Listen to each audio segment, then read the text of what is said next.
죽음을 마주하기라고 하는 주제를 가지고 말씀을 드리는데, 어떤 죽음은 마주하기가 참 쉽지 않은 그런 죽음이 있습니다. 특별히 사랑하는 가족을 먼저 보내는 그 죽음을 마주하는 것은 쉽지 않죠. 부모님이 세상을 일찍 떠난다든지, 아니면 아내와 남편 중에 아직 갈 때가 되지 않았는데 하나님께서 불러가신다든지, 또는 가장 힘든 것 중에 하나는 바로 하나님께서 부모보다 자녀를 먼저 불러 가실 때입니다. 왜 하나님께서 그렇게 행하시는지, 왜 그런 것들을 막아주시지 않는지 사실은 많은 질문이 있고 질문하고 싶어집니다.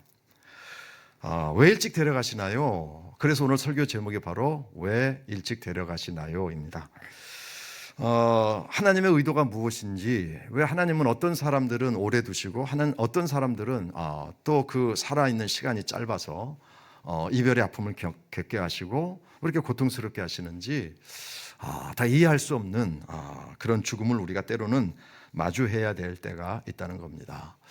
그 죽음이 다른 사람일 경우에, 그렇게 세상을 떠나는 분이 젊든 아니면 뭐 우리가 생각하는 것보다 조금 일찍 나이를 그 세상을 떠났든, 다른 가족이면은 한 걸음 하나 더 건너서기 때문에 조금 덜 힘듭니다만은, 내 가족일 때는 정말 견디기 힘들고 어려운 것이죠. 왜 하나님께서 이렇게 하시는지 참 어려울 때가 있습니다. 그런 아마 가족들이 우리 교회 안에도 있고요, 우리 주변에도 있을 겁니다.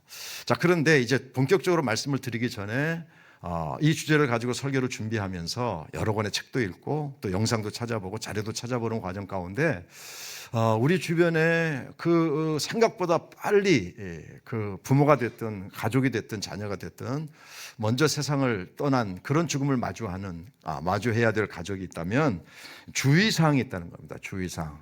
첫 번째는 뭐냐면 정죄하지 마라. 이게 그 욥의 친구들 같이 하는 사람들이 꽤 있다는 겁니다. 여러분, 욥의 친구들이 욥이 이런 것 저런 거 잃고 또 자식도 잃고 재산도 잃고 건강도 잃고 많이 힘들었을 때에 그 욥의 친구들이 와서 공통적으로 계속해서 반복해서 했던 얘기가 뭐죠? 너 잘 생각해봐. 그래도 네가 뭔가 죄 지은 게 있으니까 하나님께서 치시는 거지 라고 하는 얘기였어요. 근데 여러분, 그렇게 이야기했던 그 욥의 친구들에게 하나님께서 불같이 화내셨던 거 아시죠? 그렇기 때문에 우리가 어떤 어려움을 겪고 있는, 그게 이제 뭐 그 사랑하는 가족을 먼저 잃은 그런 아픔뿐만이 아니라 물질적으로나 건강으로 이런저런 어려움이 있을 때에 함부로 정죄하려고 하는 태도를 절대 갖지 마라. 두 번째는 어설프게 위로하려고 하지 말라. 어설프게 위로하지 말라. 무슨 말인가 하면 제가 저희 조카가 세상을 떴을 때 그 아이를 하나 놓고 늦게 결혼했는데 아이 하나 놓고 세상을 떴어요. 그 너무 슬퍼하는 그 가족들 옆에 있는데, 그 예수 믿는 사람들이 믿음이 좋아서 그런지 이런 얘기를 많이 하더라고요. 저희 그 처형이 권사님인데, 권사님 그래도 아무개가 천국 갔잖아. 그러니까 이런 얘기 좀 하지 마세요. 누가 천국 간 거 모릅니까? 그냥 그립고 보고 싶어서 지금 슬퍼하는 건데 뭔 이상한 얘기를 와서 그렇게 하는 사람이 있고요. 또 이제 가장 하지 말아야 될 게 어떻게 그렇게 됐어? 물어보지 말라는 겁니다. 왜냐하면 그 생각하는 것도 힘들어 죽겠는데 오는 사람마다 그걸 물으면 그 가슴 아픈 상황을 계속해서 이 사람은 설명해야 돼. 그러니까 어설프게 뭐 말도 안 되는 거 위로하려고 하지 말고, 그럼 어떻게 하면 되느냐? 말하지 마라. 아무 소리 하지 마라. 이미 깊은 슬픔 속에 있는데 가서 뭐 이런저런 말로 위로도 되지도 않고 위로가 들어오지도 않고, 그럼 어떻게 해야 되느냐? 그냥 아무 소리 말고 그냥 손만 잡아줘라. 그냥 눈만 마주쳐라. 그 이상도 하지 마라. 이게 주의사항이더라고요. 세 번째 중요한 게 뭐냐면 그 사람의 슬픔과 다른 사람의 슬픔을 비교하려고 하지 마라. 위로한답시고 그래도 자기는 뭐 아무개보다는 그래도 낫잖아. 이런 거 하지 말라는 거예요. 왜냐하면 여러분, 그냥 내 슬픔은 내가 제일 슬픈 거예요. 다른 사람의 슬픔과 아픔과 비교할 수 없는 거죠. 그냥 내가 슬픈 건데 굳이 와가지고 당신은 그래도 이 정도니까 뭐 이런 거 하지 말라는 거죠. 그래서 제가 이 설교를 준비하면서 오늘 이제 내용과는 뭐 조금 뭐 아주 다른 건 아니지만 그래도 이건 우리가 좀 알았으면 좋겠다라는 생각이 들어서요. 자칫 잘못하면 그걸로 정죄하고 자칫 잘못하면 이제 오히려 위로한답시고 더 고통스럽게 만들고 그런 것들은 우리가 예수 믿는 사람으로서 특별히 주의하고 조심해야 되고 이런 일들이 우리에게도 일어날 수 있고 우리 주변에 일어날 수 있는데 이게 슬픔을 당한 사람을 위로하는 것이 정말 쉬운 일이 아니로구나라는 사실을 깨닫게 됩니다. 자, 오늘 이제 설교 제목으로 다시 돌아가십시다. 왜 일찍 데려가시나요?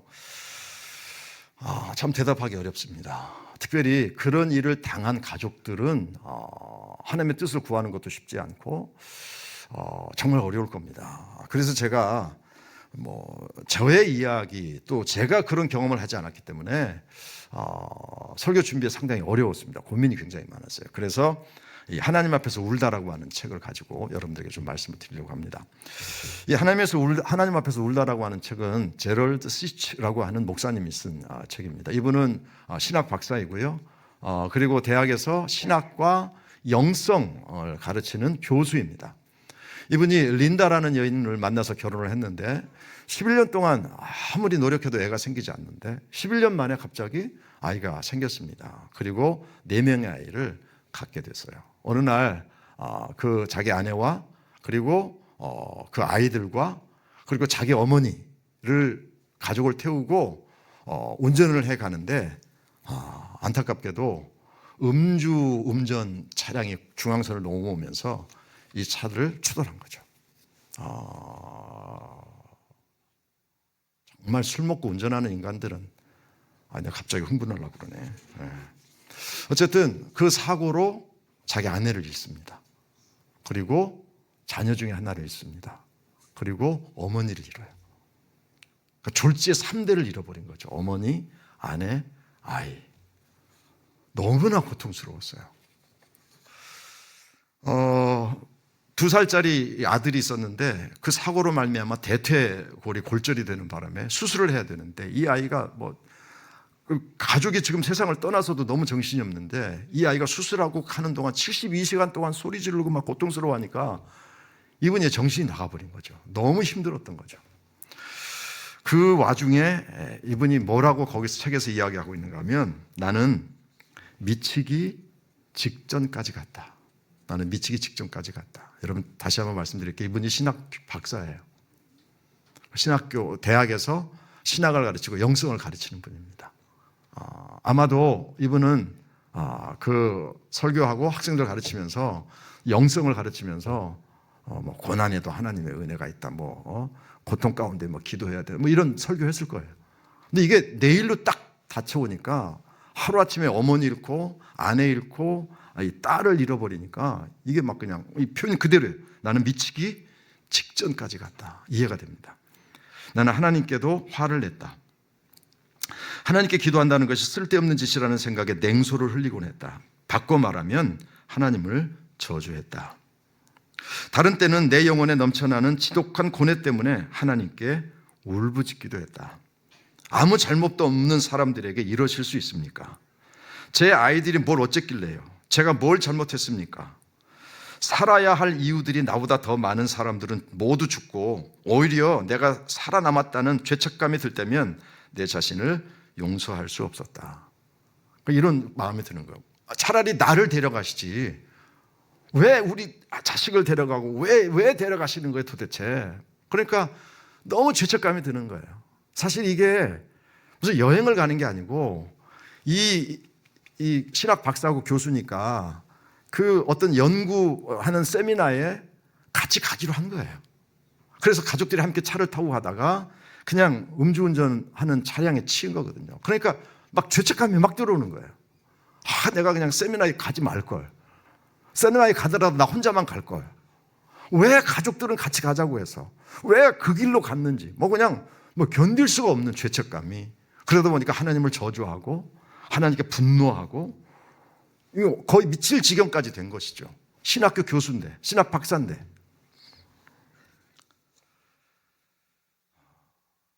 그 상실감 때문에 그 가정에도 많은 어려움을 겪습니다. 사건이 일어난 지 3년이 지난 시점에 이런 이야기를 하는데요.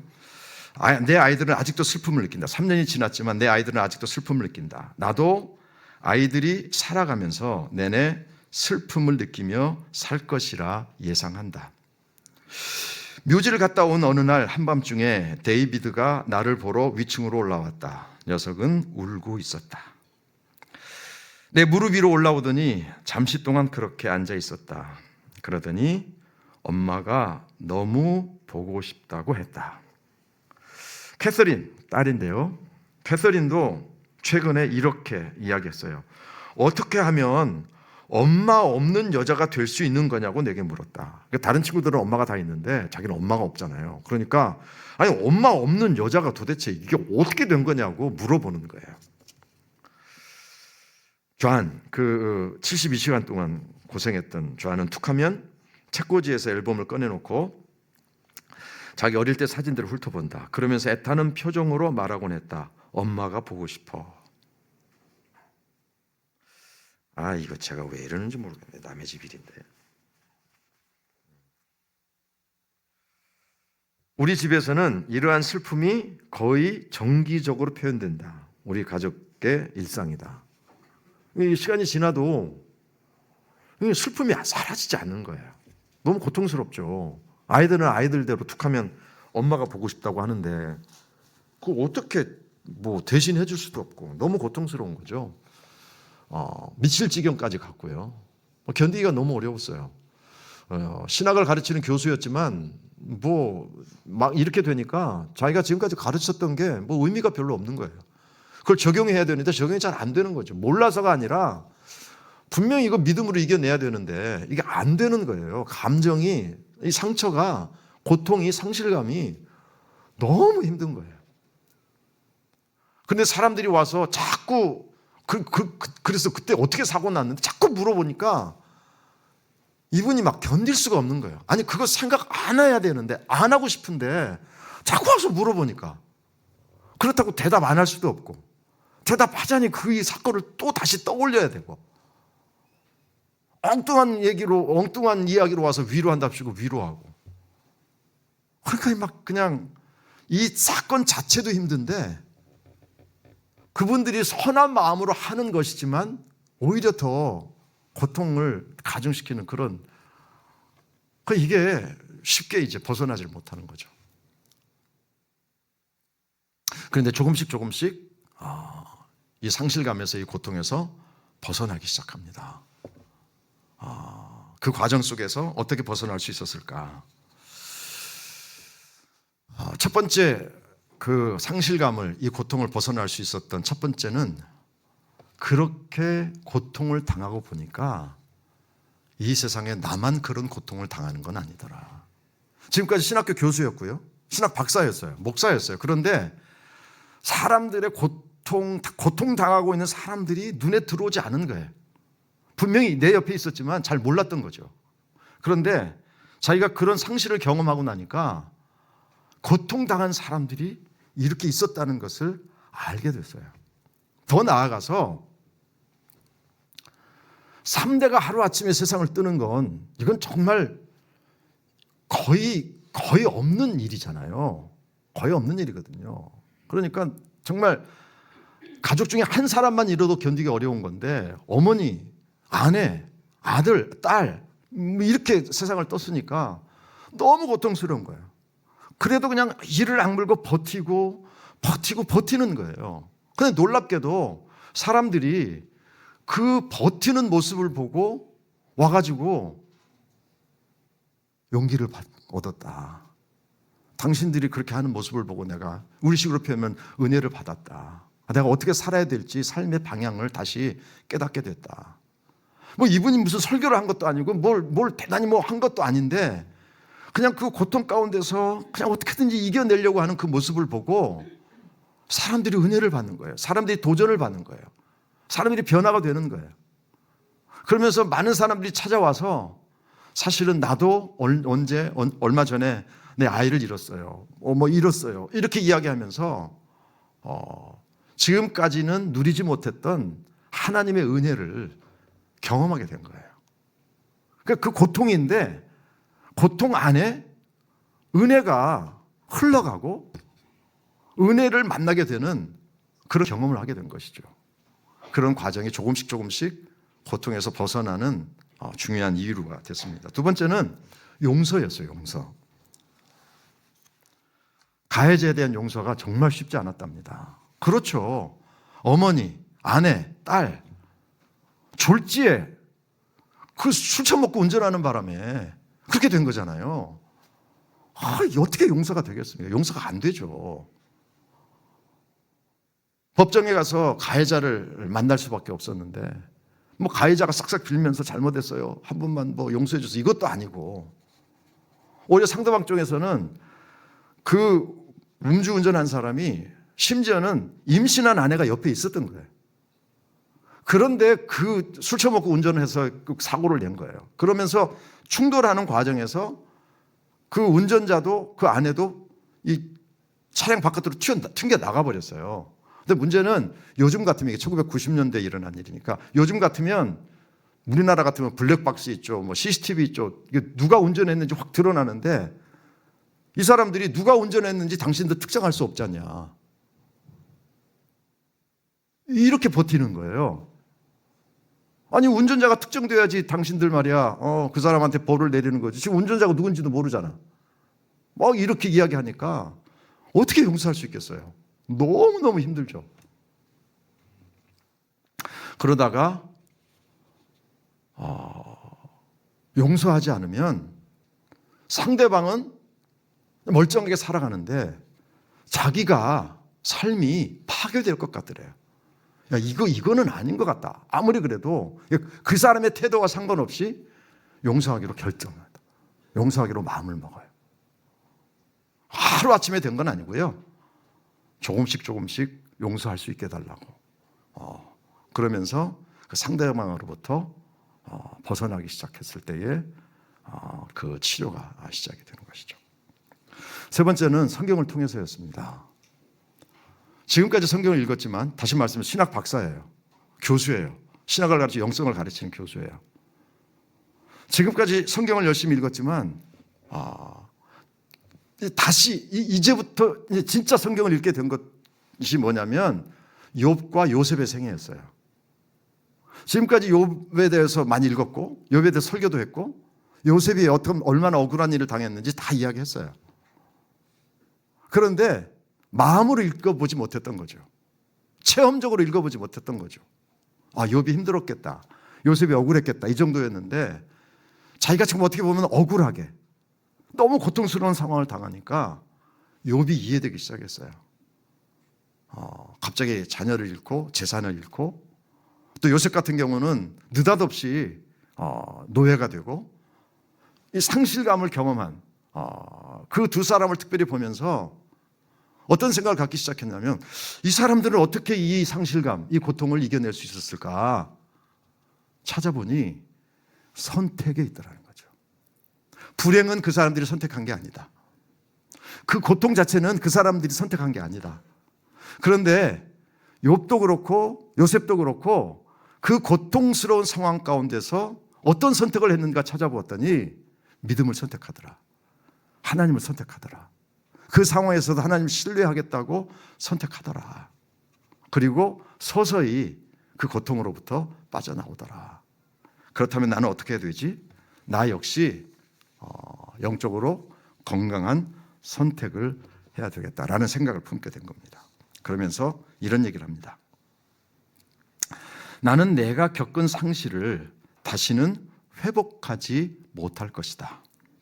또한 잃어버린 내 사랑하는 이들도 결코 잊지 못할 것이다. 하지만 나는 여전히 평범한 일상, 내 아이들과 그 아이들을 키우는 특권, 진한 우정, 대학과 지역 사회에 대한 봉사, 예배와 경건의 묵상 시간, 양서를 읽는 기쁨, 여름날의 취미 생활 등을 망라하는 나의 전반적인 삶을 사랑하고 소중히 여길 것이다. 그 밖에도 나는 내가 잃어버린 이들을 되찾을 수 있기를 항상 원할 것이다. 나는 온 마음으로 그들을 갈망한다. 그러나 나는 여전히 내 사랑하는 이들을 잃어버림으로써 새롭게 발견한 삶을 기쁘게 누릴 것이다. 나는 잃었지만 또한 얻었다. 나는 사랑하던 세상을 잃었지만 은혜를 깊이 알게 되었다. 은혜야말로 내 삶의 목적을 분명하게 해주었고 현재의 순간이 얼마나 경이로운지를 새삼 발견하도록 해주었다. 이분이 은혜를 이야기하는 이유가 뭐냐면 지금까지 하나님의 은혜를 그냥 피상적으로 알았던 거죠. 그런데 가족이 특별히 아이가 세상을 뜨는 그 경험을 통해서 하나님의 마음을 이해할 수 있게 된 것입니다. 그래서 이 책이 한국말로는 하나님 앞에서 울다라는 번역됐거든요. 근데 원래 이분이 쓴 그 책의 원래 제목은 A Grace Disguised라고 하는 게 변장이라고 하는 것은요. 그러니까 이 사고와 이 고통을 그는 뭐라고 해석하는가 하면 변장된 은혜라고 표현했고요. 부제가 뭐냐면 How to soul grows through loss라고 하는. 그러니까 상실을 통해서 내 영혼이 어떻게 성장할 수 있는지. 이게 바로 원래 이 책의 제목이에요. 그러니까 이분이 마지막에 은혜를 깨달았다고 하는 것이 무엇인가 하면 하나님의 은혜 그냥 얘기했어요. 지금까지 설교도 하고. 그런데 자기와 똑같은 고통을 느끼신 분이 하나님이더라는 거죠. 그 하나님이 우리에게 구원의 은혜를 주셨는데 그 구원의 은혜가 그 구원이 정말 아무것도 없이 고통 없이 주어진 것이 아니라 하나님의 입장에서 보면 극심한 고통, 자녀가 죽는, 아들이 죽는 그 극심한 고통의 과정을 거치고 하나님 입장에서 보면 극심한 상실, 이걸 통해서 내게 주어주신 은혜더라.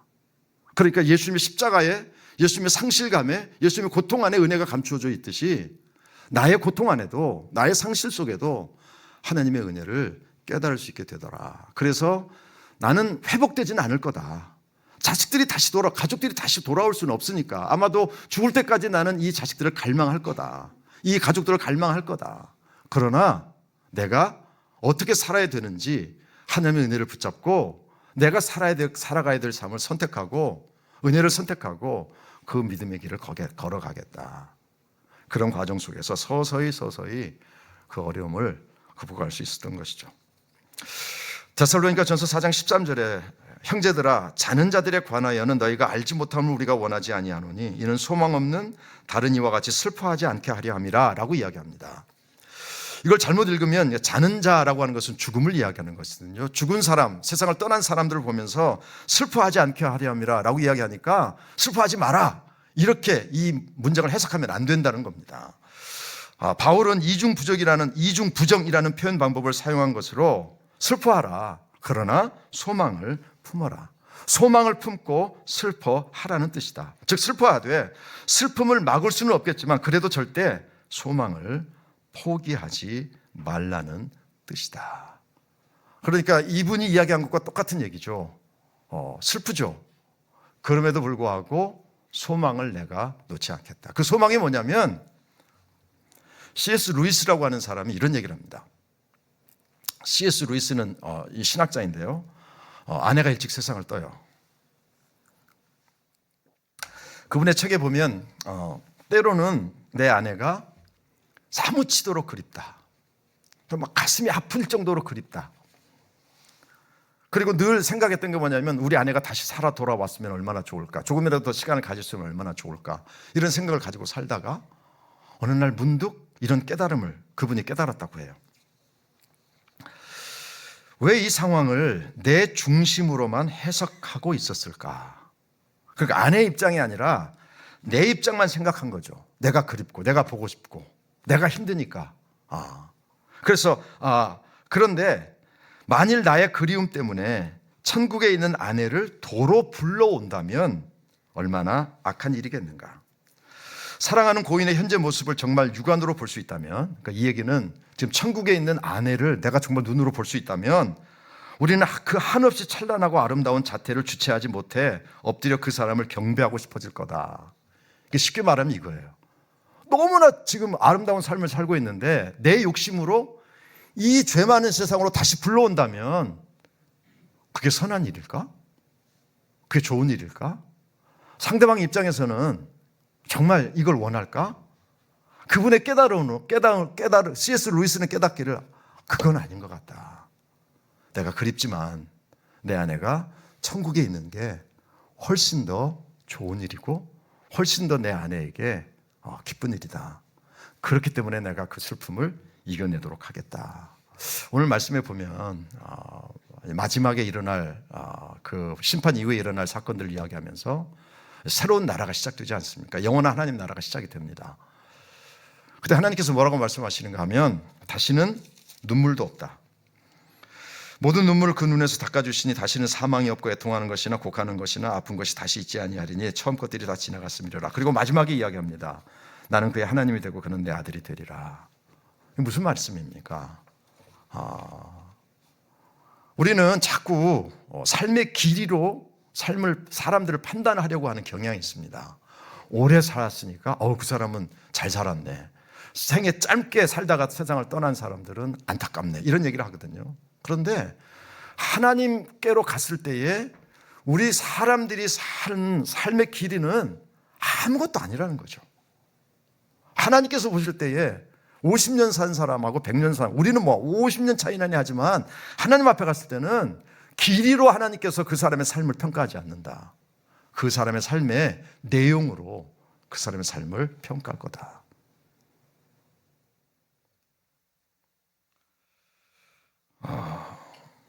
제가 지난주에 자살에 관한 설교도 사실은 쉽지 않았습니다.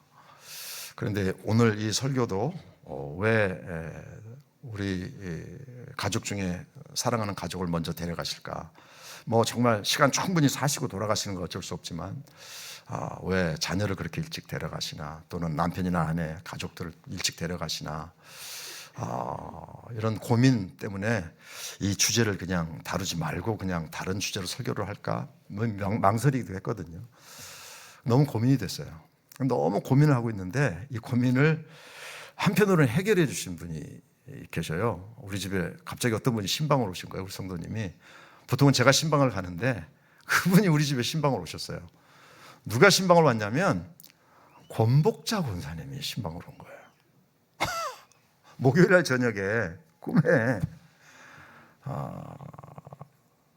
권복자 권사님이 우리 집에 신방을 왔어요. 우리 소파에 앉아서 여러 가지 얘기를 나눴어요. 잘 기억은 나지 않습니다. 많이 여러 가지 얘기를 나눴는데 기억은 잘 나지 않아요. 그래서 이거 호선이한테 가지고 왜 나한테 왔나. 이호선 집사님이 2부 예배 참석했거든요. 그래서 내가 물어봤더니 자기한테도 요즘은 아니지만 자기한테 꿈에도 왔었대요. 여러 가지 얘기를 했는데 마지막에 그 건복자 권사님이 꿈에서 저한테 이렇게 얘기하더라고요. 목사님, 요즘 너무 좋아요. 목사님, 요즘 너무 좋아요. 그 얘기가 건복자 권사님하고의 대화의 마지막이었어요. 물론 실제로 권복자 권사님이 온 건 아니겠죠. 그러나 꿈속에서라도 그렇게 대화를 나누도록 한 것은 짧은 길이의 삶을 살다가 하나님의 나라로 갔지만 거기 있는 곳이 너무 좋다, 너무 행복하다. 그러니까 더 이상 너무 염려하지 마라 라고 하는 위로의 말씀이 아니었을까라는 생각이 듭니다. 사랑하는 가족, 특히 자녀를 먼저 보낸 성도들의 마음은 그 누구도 이해하기 어렵고 그 누구도 위로하기 어렵습니다.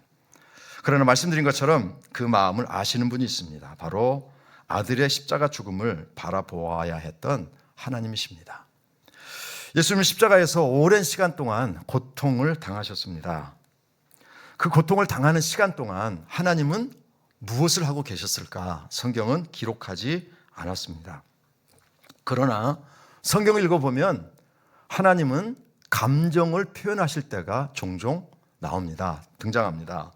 하나님의 감정 표현 중에 보면은 사랑, 기쁨, 분노, 슬픔, 질투, 긍휼, 인내 같은 감정의 표현을 우리에게 말씀해 주시는 것이죠. 물론 우리의 감정과 하나님의 감정이 꼭 같지는 않을 겁니다. 그럼에도 불구하고 하나님은 감정을 가지고 계십니다. 아들이 죽을 때, 아들이 십자가에서 고통당할 때 어떤 감정이셨을까? 고통스러우셨을 겁니다. 그런데 그 고통을 참고 견디셨어요. 왜? 그래야만 오늘 예배를 드리고 있는 저와 여러분에게 구원의 은혜를 전달해 줄 수 있기 때문인 것이죠. 아들의 죽음을 고통스럽게 바라보셨던 하나님께서 사랑하는 가족을 먼저 보낸 그 고통을 아시고 품어 주실 것입니다. 그렇기 때문에 여러분, 다시 한번 어떤 상황이 있든지 용기를 가집시다. 여기서 고통, 상실, 그것은 가족을 먼저 멀리 보낸 그런 상실뿐만 아니라 우리는 살다 보면 물질도 상실할 수 있습니다. 건강도 상실할 수 있고요. 친한 사람, 정말 가까웠던 사람을 상실할 수도 있습니다. 배신당하거나 이럴 수 있습니다. 그럴 때 우리가 해야 될 일은 무엇인가 하면 선택입니다. 부정적인 선택, 잘못된 길로 가는 선택이 아니라 욥이 선택했던 것처럼, 그리고 요셉이 선택했던 것처럼 정말 쉬운 것은 아니지만 믿음을 선택하고 하나님 나라의 소망을 선택하고, 그리고 사랑하는 가족이라면 언젠가 아름다운 모습으로 다시 만날 수 있을 것이라고 하는 소망의 선택을 우리가 해 나갈 때에 하나님께서 그 어려움으로부터 조금씩 벗어나서 제러드 시츠 목사님처럼 이렇게 다른 사람에게 자신의 고통을 간증하며 살아갈 수 있도록 도와주실 수 있다는 것이죠. 그래도 100% 해답은 아닐 겁니다. 그렇지만 우리에게는 그날이 있지 않습니까? 그날의 모든 답을 알게 되는 그때에 확실하게 모든 것을 이해하게 되겠지만, 그때까지 우리가 해야 될 일은 믿음을 붙잡는 것이고요, 옳은 선택을 하는 것이고, 내 마음을 아시는 하나님께 나아가는 그런 과정을 통해 여러분도 여러분의 상실을 극복하고 여러분 역시 아픔을 이겨낼 수 있는 믿음의 승리자들이 되시기를 주의 이름으로 축원합니다. 하나님 감사합니다. 왜 일찍 데려가실까? 특별히 사랑하는 가족을 먼저 데려가실 때에 우리는 그 고통을 견딜 수 없습니다. 하나님을 이해할 수 없고 하나님의 뜻도 구할 수 없는 그 아픔.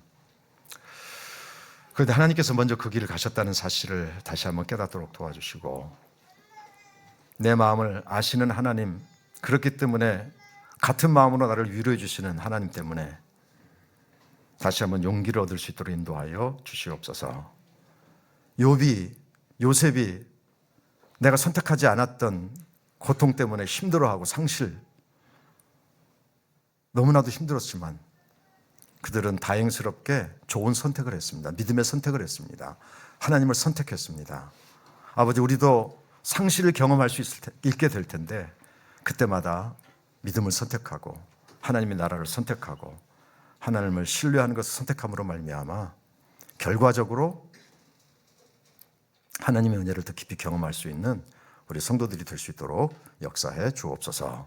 예수님의 이름으로 기도합나이다. 아멘.